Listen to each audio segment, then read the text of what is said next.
안녕하세요. 인천에서 미용실을 운영하고 있는 43세 여성입니다. 적과의 동침이라는 영화를 본 적 있으신가요? 영화 속 내용이랑 많이 다르지만 저는 동거남의 정체를 전혀 모른 채 3년을 같이 살았습니다. 하지만 누군가가 남편이 쓰고 있던 가면을 벗겨주었죠. 그래서 저는 남편이 감추고 있던 끔찍한 본 모습을 보게 되었습니다. 몇 달 동안 저는 남편에 대한 배신감과 억울함 때문에 일이 손에 잡히지 않을 정도였죠. 덕분에 운영하던 미용실도 직원들에게 맡기고 집에 틀어박혀서 은둔형 외톨이처럼 지낸 적도 있었습니다. 그렇게 힘든 시간을 견뎌내고 보니 시간이 약이라는 말이 왜 있는지 알겠더군요. 이제는 저의 가슴 아픈 사연을 모두 털어놓고 새로운 마음으로 시작할 수 있게 되었습니다. 제가 이렇게 호되게 당한 이유는 남편의 외모 때문이었습니다. 제 이상형의 첫 번째 기준은 바로 잘생긴 외모였거든요. 저는 다른 여자들에 비해서 외모에 대한 집착이 아주 심했습니다. 소개받을 남자가 생기면 무조건 사진부터 요구했죠. 그리고 제가 잘생긴 남자를 원하는 만큼 저도 제 외모를 바꾸는데 많이 신경을 썼습니다. 어려서부터 치장하는 걸 좋아해서 고등학교 다닐 때 장래희망을 헤어 디자이너로 정했었죠. 대학에서 헤어 디자인을 전공한 저는 졸업 후에 정식 미용사가 되어서 대형 헤어샵에서 사회생활을 시작하게 되었습니다.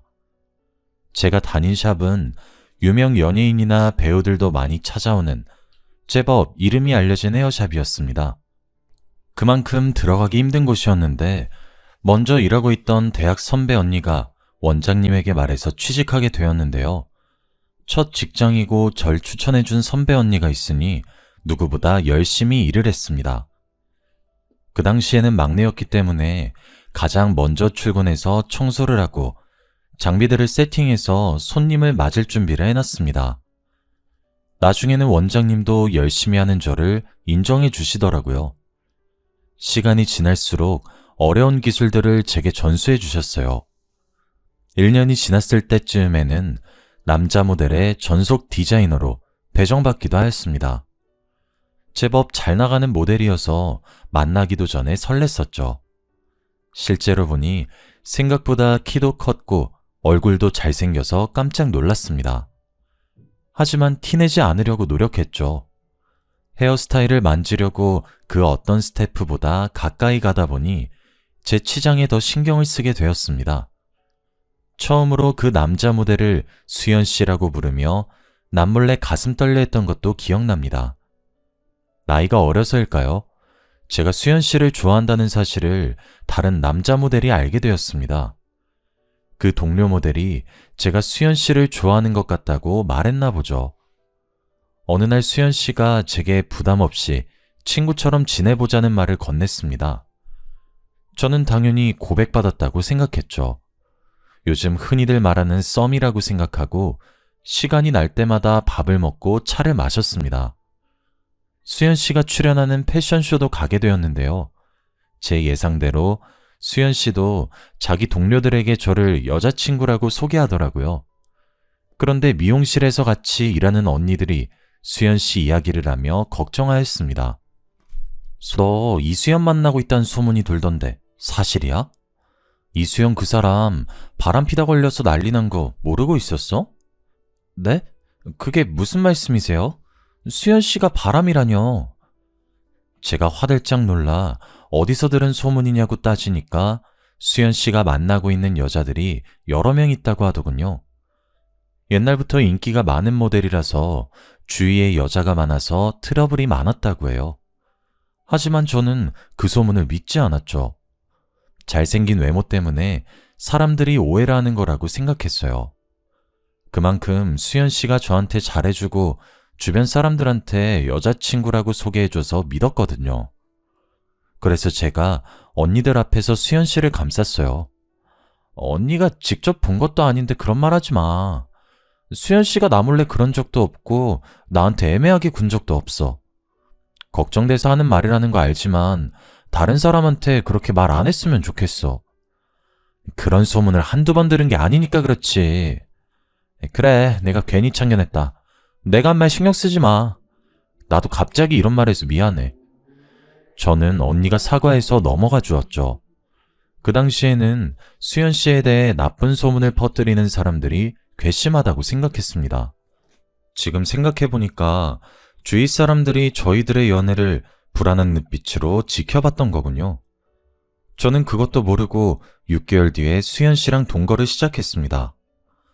그때부터 사이가 가까워져서 반말도 하고 수연 오빠라고 호칭을 바꿔 부르게 되었죠. 그런데 아예 같이 살다 보니까 이상한 점이 보였습니다. 갑자기 오는 전화를 몰래 나가서 받는다거나 저 몰래 새벽에 나가는 일이 빈번해졌거든요. 결국 제가 핸드폰 비밀번호를 알아내서 오빠가 여자들이랑 몰래 연락하고 있다는 사실을 발견했습니다. 그런데 차마 헤어지겠다고는 못하겠더군요. 하지만 오빠를 정신 차리게 하려고 강수를 뒀습니다. 오빠, 이렇게 바람 필 거면 헤어지자. 뭐하러 나랑 사귀는데? 뭐? 헤어지자고? 지금 진심으로 말하는 거야? 그래, 헤어져. 그 여자들한테 가서 만나달라고 해. 오빠 나 억지로 만나는 거잖아. 아니야, 혜영아. 내가 잘못했어. 사실 네가 오해한 거야. 난 그런 짓 하려고 만난 게 아니라. 저는 오빠가 잡아주길 바랬습니다. 그런데 저를 붙잡으려고 구구절절 변명을 늘어놓고 매달리는 오빠를 보니 마음이 놓이더군요. 오빠가 아직 저를 좋아한다는 사실을 알아내고 지금 만나고 있는 여자들을 모두 정리하겠다는 다짐을 받아냈습니다. 하지만 오빠는 약속을 지키지 않았죠. 전 그것도 모르고 오빠랑 결혼을 했는데 결혼 후에도 바람을 피우고 있었습니다. 뒤늦게 모든 걸 알게 되었지만 한동안 모른 척하고 지냈습니다. 오빠와 이혼하게 되는 상상을 하니 무척이나 괴로웠거든요. 이제는 연애할 때처럼 헤어지자는 강수를 둘 수도 없었습니다. 앞으로 어떻게 해야 할까 골머리를 앓고 있을 때 또 일이 터지고 말았습니다. 미용실에서 퇴근하고 집에 들어오니까 오빠가 웬 여자랑 안방 침대에 누워있더군요. 제가 잘 알고 있는 여자였습니다. 여러분도 다 아시는 유명한 여자 모델이었거든요. 저는 그 여자 모델을 본 순간 이젠 끝을 봐야 되겠다는 생각이 들었습니다. 당신 지금 뭐 하는 거야? 어떻게 다른 여자를 안방에 들일 생각을 해? 진짜 미친 거 아니야? 아니, 나는 우리 그냥 누워만 있었어. 당신이 생각하는 그런 짓 안 했다고. 뭐? 그게 말이 된다고 생각해? 오빠가 어처구니 없는 변명을 내뱉길래 헛웃음을 내뱉었습니다. 제가 결국 못 참고 소리를 지르면서 물건을 집어던지니까 오빠가 이런 식으로 할 거면 당장 이혼하자고 오히려 큰 소리를 치더라고요. 그리고 집을 나가버렸죠. 남편을 놓칠 수 없었던 저는 남편에게 가정으로 돌아올 기회를 여러 번 주었습니다. 하지만 전 남편은 끝내 내연녀를 선택했고 저는 눈물을 머금고 전 남편과 이혼하게 되었습니다. 그렇게 저는 초혼에 실패하게 되었습니다. 혼자 살게 된 후로는 미용실을 운영하면서 여러 남자들을 만나게 되었습니다. 하지만 재혼할 정도로 좋은 남자가 나타나지를 않아서 재혼은 거의 포기해버렸죠. 그러다 7년 뒤에 미용실 단골 손님과 친해지게 되었습니다. 제가 규철씨, 규철씨 친근하게 부르면서 자주 오라고 먼저 다가가니까 친구처럼 지내게 되었죠. 규철씨는 저보다 5살 연하였습니다. 제가 남편에게 끌린 이유는 당연히 잘생긴 얼굴 때문이었는데요.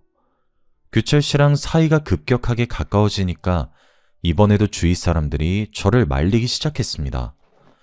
제가 규철씨랑 재혼하고 싶다고 말했거든요.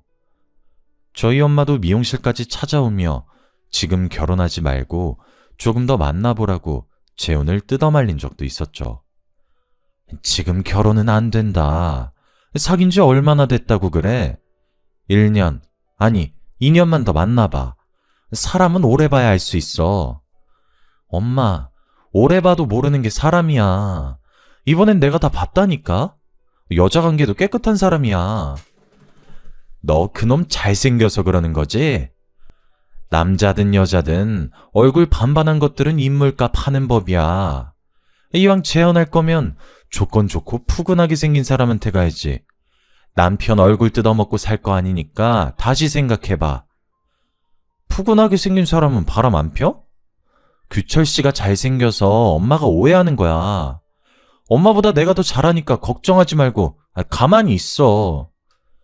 제가 이렇게 고집을 피우니까 엄마가 집에 가서도 매일 전화를 하며 걱정을 하시더라고요.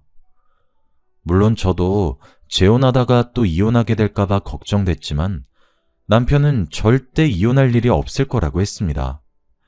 장모님도 참, 내가 무슨 바람을 핀다고 그래.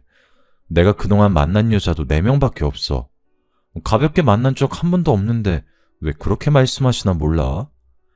그래, 자기 진지한 거 나도 알지. 자기 한번 연애하면 3, 4년씩 연애했다며. 나는 자기 믿어. 저는 남편의 연애사를 전부 알고 있었고 연애나 결혼에 대해 진지한 사람이란 걸 알고 있어서 재혼을 결심하게 되었습니다.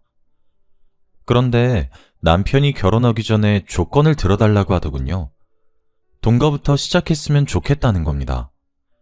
그리고 후에 결혼하더라도 애는 2년 뒤에 가졌으면 좋겠다고 말하였습니다. 젊었을 때 동거를 해본 적이 있어서 동거부터 시작하자는 조건은 저도 받아들일 수 있었습니다.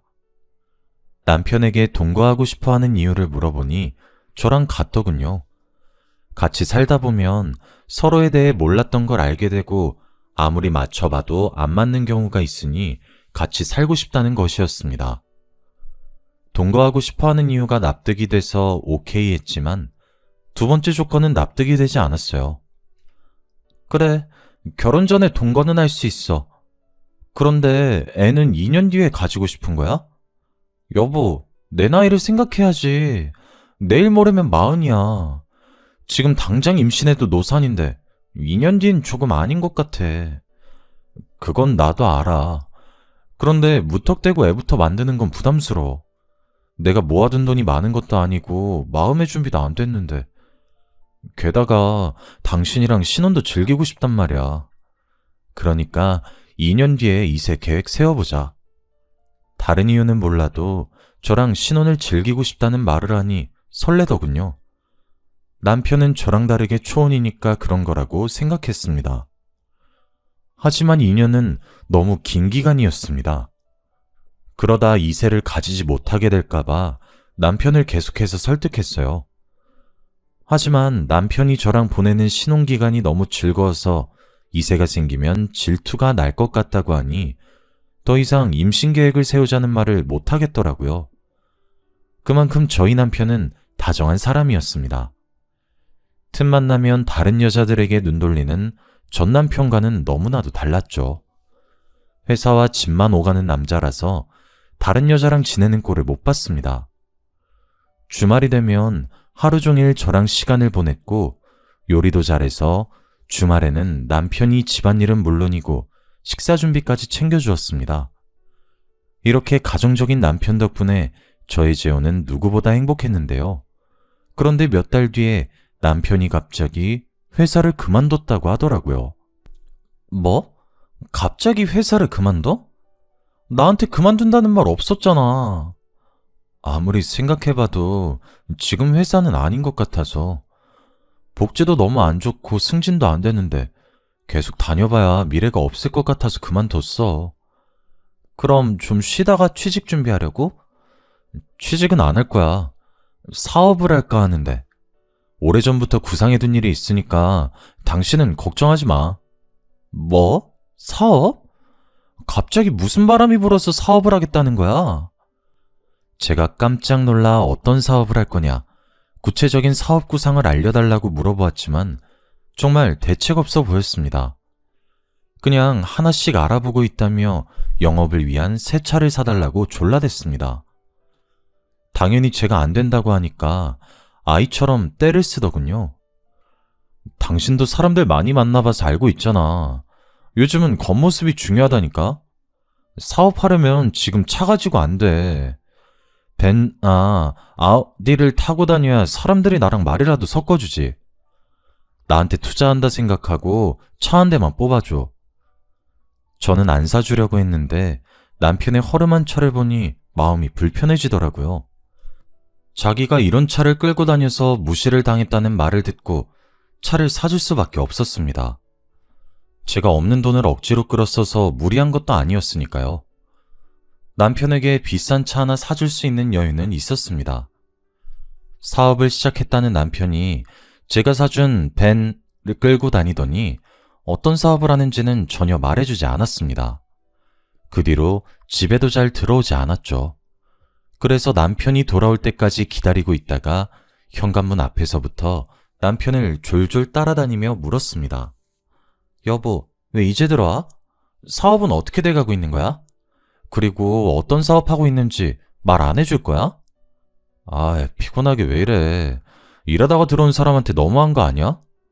사업은 내가 알아서 할 테니까 신경 쓰지 마. 어떻게 신경을 안 써? 당신이 맨날 늦게 들어오는데. 제가 정색을 하면서 화를 내니까 그제서야 남편이 저를 달래더군요. 사업은 잘 되고 있으니 걱정하지 말라고 했지만 물러설 수 없었습니다.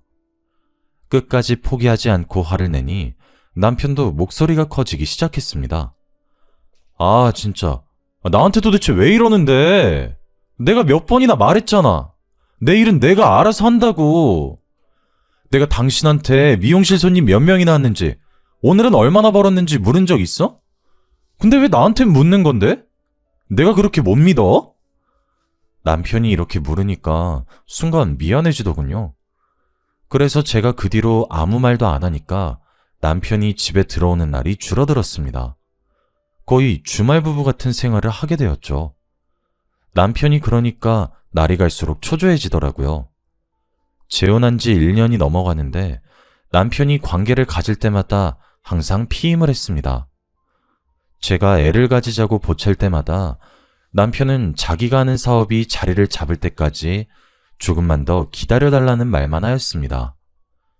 지금 같았으면 남편을 쫓아다니면서 바람피나 감시라도 했을 텐데 건물주가 월세 보증금을 올려달라는 요구를 하는 바람에 정신이 하나도 없었습니다. 저와 건물주 할머니는 예전부터 사이가 좋지 않았습니다. 성격이 괴팍하고 임차인들에게 함부로 말을 해서 그 할머니를 좋아하는 임차인은 한 명도 없었거든요. 들리는 말에 의하면 할머니가 자식들하고 의절까지 했을 정도로 지독하게 돈을 밝힌다고 하더라고요. 제가 새들어 있는 건물이 할머니 남편이 소유하고 있는 건물이었는데 남편이 죽은 다음 할머니와 자식들 사이에서 다툼이 벌어졌다고 합니다. 보통은 공동명의라든가 건물을 처분해서 돈을 공평하게 나눠 가질 법도 한데 한치의 양보도 없이 건물을 독차지하려고 험한 말까지 하더군요. 건물주 할머니가 자식들이랑 소문이 날 정도로 싸웠고 결국은 서로를 고발했다고 하는데요. 그 결과 할머니가 건물을 차지하게 되었고 자식들과의 인연은 완전히 끊어져 버렸다고 해요. 저도 그 소문을 전해 듣고 할머니를 정말 안 좋게 보고 있었죠. 그런데 갑자기 다짜고짜 찾아와서는 저보고 보증금을 더 달라고 하는 것이었습니다. 미용실, 넌 요새 장사가 잘 된다며? 200만 원 더 줘야겠더라.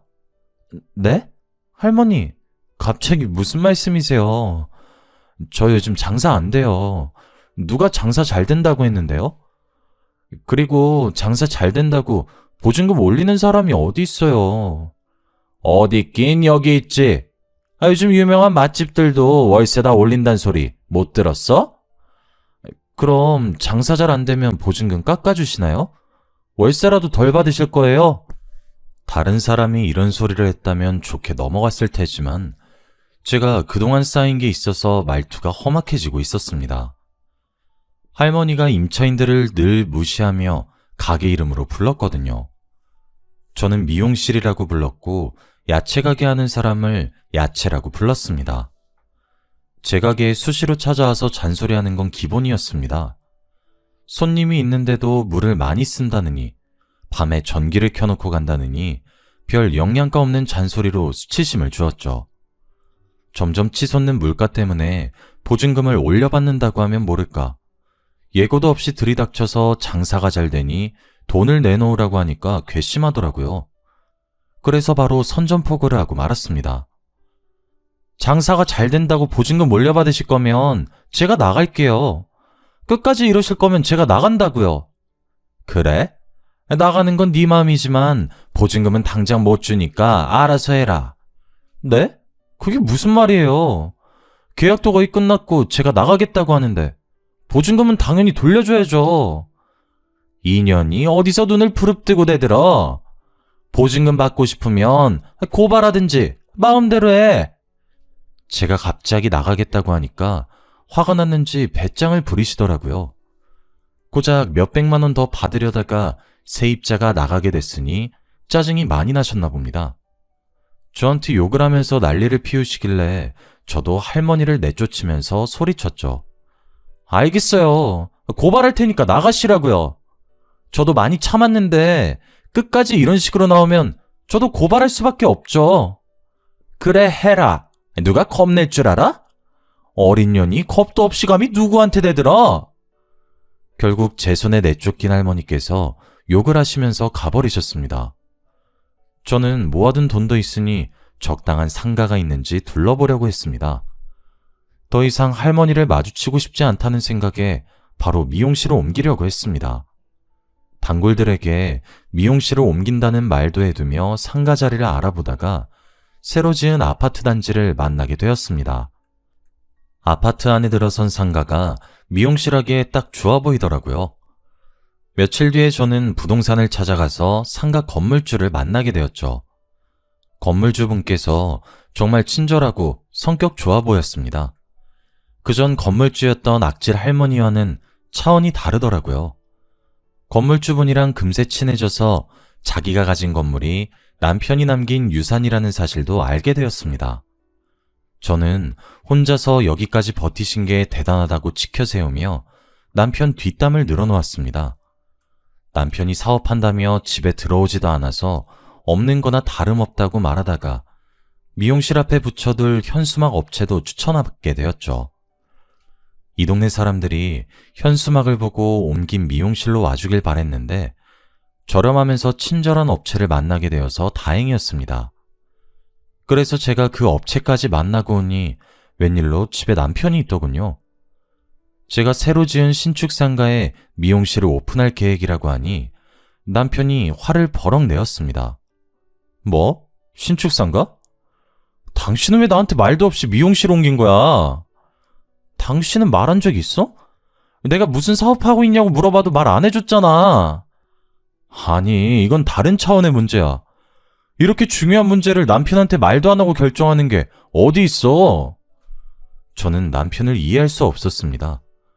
자기가 하는 사업은 말도 안 해주면서 미용실을 새로 오픈했다고 화를 내다뇨. 게다가 남편이 지금 당장 건물주를 만나보자고 하였습니다. 당연히 그날 밤 남편과 싸우게 되었는데요. 도저히 언쟁이 끝나지를 않아서 다음날 남편이랑 같이 상가를 둘러보기로 했습니다. 그런데 건물주를 만난 남편이 미용실을 자기 명의로 하자고 제안했습니다. 제가 왜 그래야 하냐고, 내가 운영할 미용실인데 내 명의로 하는 게 맞는 거 아니냐고 물었죠. 남편이 또 앞뒤 안 맞는 말들로 우기길래 그냥 제 명의로 계약하려고 했습니다.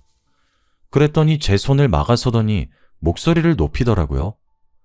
또 어젯밤처럼 고집을 피우면서 끝까지 지지 않을 것 같아서 무서웠습니다. 게다가 어젯밤이랑 다르게 건물주랑 부동산 사장이 지켜보고 있었거든요. 너무 수치스러웠죠. 얼른 이 순간이 끝나길 바라면서 남편에게 계약서를 넘겼습니다. 그렇게 남편은 제가 보는 앞에서 미용실을 자기 것으로 만들어버렸습니다. 저는 눈 뜨고 코 베인 격이었죠. 당연히 남편이랑 이혼할 일이 없다고 생각한 제 잘못이었죠. 남편이랑 영원히 살 생각에 미용실을 누구 명의로 하든 상관이 없다고 치부해버렸습니다. 제 생각이 어리석었다는 건 곧 드러나게 되었는데요. 새로 지은 상가에 미용실을 열고 장사를 시작한 지 한 달 만에 남편이 말도 없이 사라져버렸기 때문입니다. 남편이 사라진 첫날 몇 번이나 남편의 핸드폰으로 전화를 걸어보았습니다. 남편의 휴대폰은 꺼져 있었고 이틀이나 기다려보았지만 남편은 돌아오지 않았죠. 제가 남편의 가출을 신고할 생각으로 경찰서에 가려던 찰나 이메일 한 통을 받게 되었습니다. 그쪽 남편이 어디로 사라진 건지 알고 있습니다. 라는 제목의 메일이었습니다. 메일을 보낸 사람은 당연히 모르는 사람이었습니다. 메일 내용을 보니 남편이 숨기고 있는 비밀을 알려주겠다고 하더라고요. 처음에는 누군가 장난을 치거나 스팸 메일이라고 생각해서 답장을 보내지 않았습니다. 우선 경찰서에 신고하고 남편을 기다렸죠. 그런데 미용실 명의를 자기 명의로 바꾼 것도 그렇고 이상한 메일도 신경 쓰여서 남편의 금융거래를 확인해 보았습니다. 그렇게 저는 남편이 미용실을 담보로 대출을 받았다는 사실을 알게 되었습니다. 제 돈을 가지고 도망을 갔던 거죠. 그래서 저는 곧바로 경찰서로 달려가 신고를 했습니다. 하지만 수상한 일은 여기서 그치지 않았어요. 다음 날에 그 수상한 메일을 또다시 받게 되었거든요. 그 메일에는 제가 하루를 어떻게 보내는지 자세하게 적혀 있었습니다. 메일을 보낸 사람은 분명히 저를 가까이에서 지켜보고 있는 것 같았습니다. 스토킹을 당하고 있는 것 같아서 마음이 불안해지기 시작했죠. 그날 바로 경찰서에 신고해두긴 했지만 그날부터 제 주위에 있는 사람들이 전부 다 수상해 보이더군요. 모든 사람들이 제 행동을 감시하고 있는 것 같아서 괴로웠습니다. 다른 사람들이랑 대화하는 게 힘들어져서 집에만 있으니 수상한 메일이 또 도착했습니다. 남편이 어떤 인간인지 알고 싶으면 연락처를 남기라는 메일을 본 순간 망설일 수 없었습니다. 이렇게 아무것도 모른 채 괴로워하는 것보다 진실을 알아차린 후에 괴로워하는 게 더 나은 것 같아서 연락처를 남겼죠.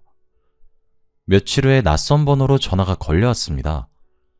웬 여자가 메일을 보낸 사람이라며 지금 당장 만나자고 하더군요. 지금 만나자고요? 당신이 나한테 해코지 할 수도 있는데 어떻게 만나요? 해코지 같은 거 절대 안 해요. 당신 남편에 대해서 꼭 해줄 말이 있어서 그래요. 그러면서 자기가 저랑 같은 고등학교 동창이라고 하더라고요. 시간이 많이 지나서 기억날지 모르겠지만 이름이 경미라고 하는데 그 이름을 듣는 순간 정말 깜짝 놀라고 말았습니다. 진짜 경미일까 하는 생각으로 만나기로 한 커피숍으로 가보니 그곳엔 정말로 경미가 앉아있더군요.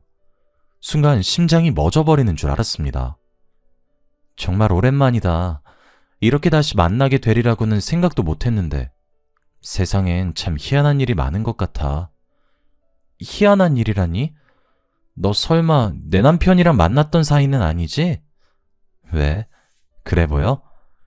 경미의 표정을 보니 제가 전곡을 찌른 모양이었습니다. 경미가 남편이 그동안 숨기고 있었던 충격적인 과거를 이야기해 주었습니다. 그리고 저 몰래 꾸미고 있었던 음모를 말해 주었죠. 그걸 들은 저는 머릿속이 새하얘져서 아무 말도 할 수 없었습니다. 경미와 저는 친하게 지내다 고등학교를 졸업한 뒤로 연락이 끊어졌습니다. 제가 미용실을 시작하고 경미가 직장 생활을 시작하면서 사이가 멀어지게 된 것인데요. 경미는 저랑 멀어진 사이 친하게 지내는 사람도 없고 직장일에도 회의감을 많이 느꼈다고 해요. 매일 정해진 시간에 출근해서 똑같이 반복되는 일상을 되풀이하다 보니 모든 일에 무기력해졌다고 합니다. 회사에 휴가를 내고 기분 전환을 하려고 혼자 여행을 갔지만 나아지지 않았다고 하죠. 그래서 심리상담을 받았는데 번아웃이라는 진단을 받게 되었다고 하네요. 이대로 그냥 두면 공황장애로까지 이어질 수 있다는 말을 듣고 경미가 직장을 그만두게 되었다고 합니다. 몇 달 동안 집에서 혼자 지내다가 카페를 차렸다고 해요. 하지만 외롭고 쓸쓸한 마음은 여전해서 계속해서 치료를 받고 있었다고 하는데요. 그러다가 저희 남편을 만나게 되었다고 합니다. 나는 그놈이 결혼한 줄도 몰랐어. 나중에 알고 보니까 혼자서 가게하고 있는 여자들한테만 접근하고 있었더라고.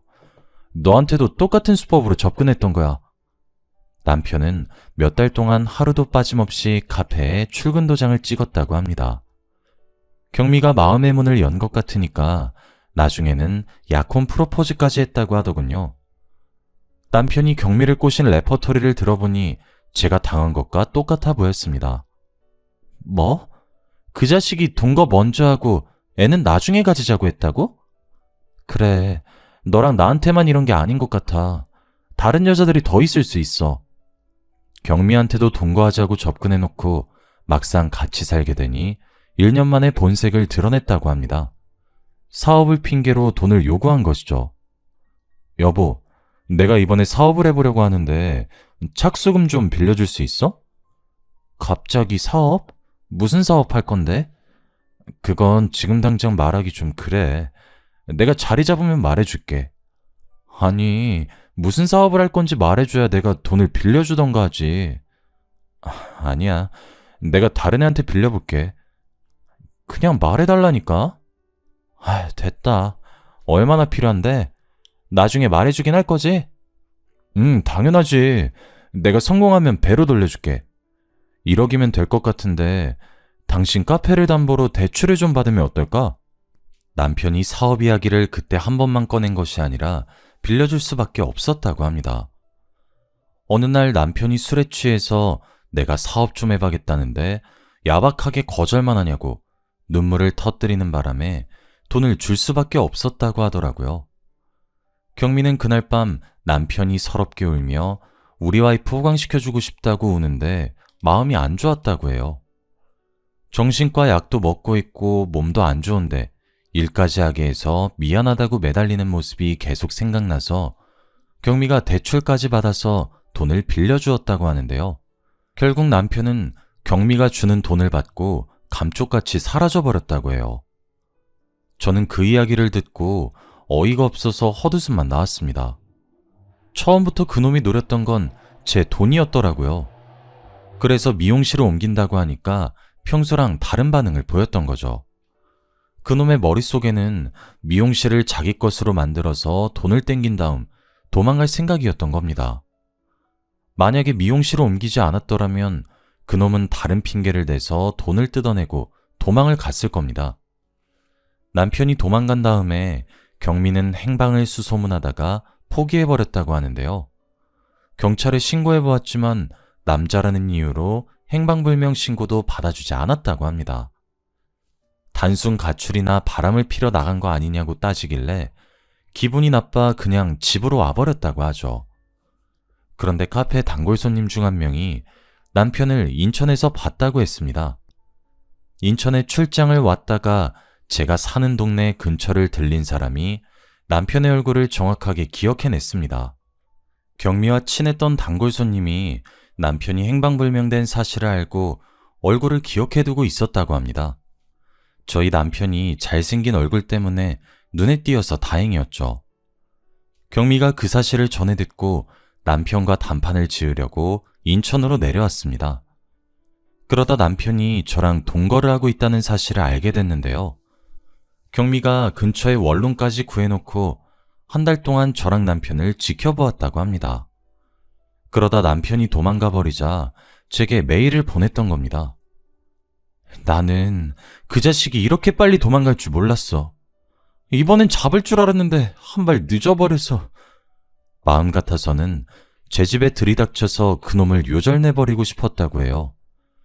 그런데 다짜고짜 집에 들이닥치면 불륜을 저지른 죄밖에 잡지 못하니 남편이 제게 무슨 사기를 치는지 확실한 증거를 잡으려고 했다고 합니다. 시간을 끌다가 남편을 놓쳐서 분하다는 말까지 제게 해주었죠. 어떻게 하면 그놈을 잡을 수 있을까? 이대로 두면 다른 여자들한테도 이런 짓 저런 짓 저지르고 있을 거 아니야. 경찰에 신고했다며. 경찰에서 연락 온 거 없었어? 여러 번 찾아가 봤는데 남편 찾고 있으니까 기다리라는 말만 하더라고. 경찰만 믿고 있으면 안 돼. 우리가 직접 나서자. 그놈이 또 이 근처 여자들한테 접근하고 있을 거야.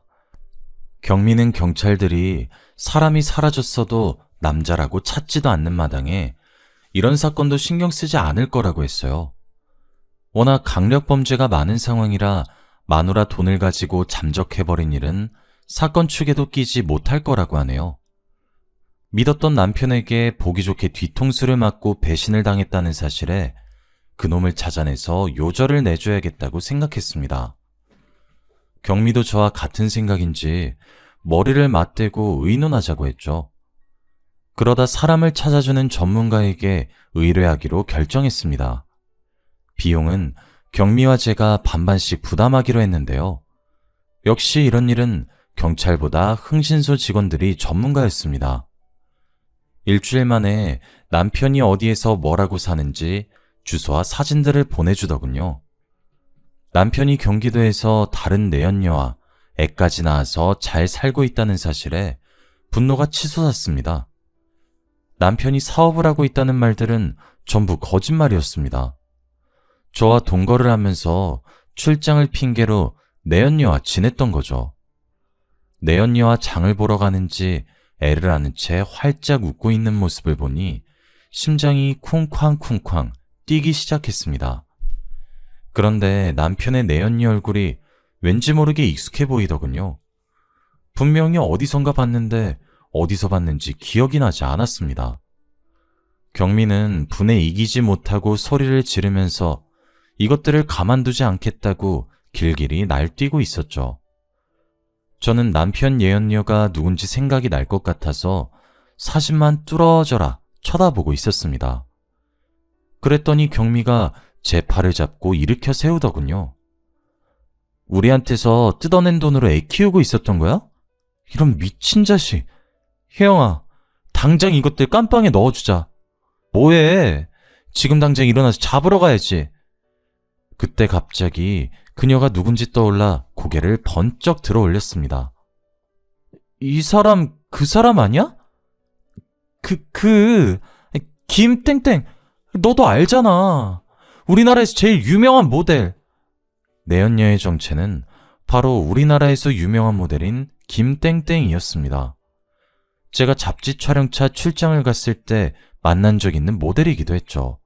경미는 제 말을 듣자 깜짝 놀라서 흥신소에서 알려준 주소로 가보자고 했습니다. 가는 길에 경찰에 신고해놓고 저희 둘이서 경기도 땡땡에 있는 빌라 앞에서 대기하고 있었는데요. 그 여자랑 남편이 한참 뒤에 애를 안고 나타나더군요. 아무것도 모르는 남편이 그저 좋아서 해벌쭉 웃고 있었습니다. 그 모습을 보자마자 저보다 먼저 경미가 달려가서 그놈의 멱살을 잡아챘습니다. 야, 이 자식아, 마누라 등쳐먹고 도망가면 잘 살 줄 알았어? 이 쳐죽여도 시원치 않은 놈이. 경미가 손톱으로 남편의 얼굴을 긁어놓으니까 깜짝 놀란 남편이 경미를 뿌리치고 달아나려고 했습니다. 하지만 제가 달려가서 그놈을 잡아놓았죠. 저희들이 실랑이를 벌이는 사이에 경찰이 출동했습니다. 경찰이 남편을 체포하는 사이에 저는 남편 내연녀에게 다가가 물었죠. 너 진짜 양심 없다. 세상 사람들이 네가 다 누군지 알고 있어. 그런데 감히 바람을 펴? 저는 내연녀가 죄송하다고 무릎이라도 꿇을 줄 알았습니다. 뭐가 그렇게 당당한지 내연녀가 코웃음을 치면서 저를 흘겨보더군요. 그래서 뭐 어쩌라고. 내가 유명하니까 날 상간녀로 몰아서 돈이라도 뜯어내려고? 난 정식으로 혼인신고한 사이야. 상간녀는 오히려 너희들이지. 그래, 네 마음대로 해봐. 나를 상간녀로 고소해보라고. 근데 10년 전에 내 남편이랑 뒹굴다가 걸린 년이 할 소린 아닌 것 같은데? 뭐? 너 설마? 이제야 기억난 거야? 나 증거도 있어. 네 남편이 나한테 미안하다고 매달린 문자 있다고. 문자? 그거 조작한 건지 어떻게 알아? 너 같은 년 말을 어떻게 믿냐고. 내연녀가 끝까지 재수없는 말들을 내뱉길래 더 이상 참을 수 없었습니다. 저도 모르게 내연녀의 머리채를 잡아 뜯었는데요. 한 번도 아니고 2번이나 인연 때문에 이런 일이 생겼다고 생각하니 분해서 견딜 수가 없었습니다. 경찰이 있어서 다행이었죠. 경찰이 말리지 않았으면 그년 머리털을 죄다 잡아 뜯었을 겁니다. 그년이 끝까지 자기는 잘못 없다며 저를 체포하라고 소리치는데 속이 부글부글 끓더군요. 이거 놔! 전현을 체포해야지. 내가 왜 경찰서 가야 하는데? 그 자식한테 여자가 한둘이었어? 왜 내 책임이야? 내연녀가 난리를 피우면서 소리를 질러대다가 경찰에 연행되었습니다. 경찰 조사 결과 둘은 공범이었다고 해요. 큰 돈을 벌 방법이 없으니 혼자 사는 여자들을 꼬셔보라고 재촉했다고 합니다. 애를 가지지 않으면 나중에 자기들의 정체가 발각되어도 문제없을 거라고 생각했나 봅니다. 본처가 피해자라고 나서서 피해를 입은 동거녀를 상간녀로 몰아세우려고 했던 거죠. 실제로 다른 여성들은 남편에게 사기를 당하고도 상간녀로 몰리는 게 무서워서 꼼짝없이 당하고 말았다고 해요. 하지만 이번에는 그렇게 빠져나갈 수 없었습니다. 내연녀는 저희들을 상간녀라고 소송했지만 경찰이 남편과 내연녀가 벌인 사기에 대한 증거를 확보해버리고 말았습니다. 검찰은 그 인간들을 구속해버렸는데 내연녀는 포기하지 않고 변호사를 선임하더군요. 저희들을 상대로 위자료 청구 소송을 하는 어이없는 짓을 저지르고 말았습니다. 결국 재판 과정에서 그년이 제 가정을 2번이나 파탄낸 것이 드러났고 제가 아니라 내연녀가 위자료를 지급해야 한다는 판결이 나왔습니다. 재판 결과에 따라 경미와 저는 그들이 살고 있던 빌라와 현금을 포함해서 모든 재산을 받아냈습니다. 그래서 전 남편이랑 내연녀는 정말 10원짜리 하나도 없는 알거지가 되어버렸죠. 어차피 그 인간들은 돈 같은 건 필요도 없을 겁니다. 교도소에 가면 국민들의 세금으로 먹여주고 재워주고 있으니까요. 경미가 없었으면 이렇게까지 복수하지 못했을 겁니다. 경미의 도움으로 파렴치한 남편과 뻔뻔스러운 내연녀에게 세상이 무법천지가 아니라는 사실을 확실하게 보여주었는데요. 용서는 용서받을 자격이 있는 사람에게만 해야 한다는 사실을 여러분들도 꼭 기억하시길 바랍니다. 여기까지 사연 들어주셔서 감사합니다.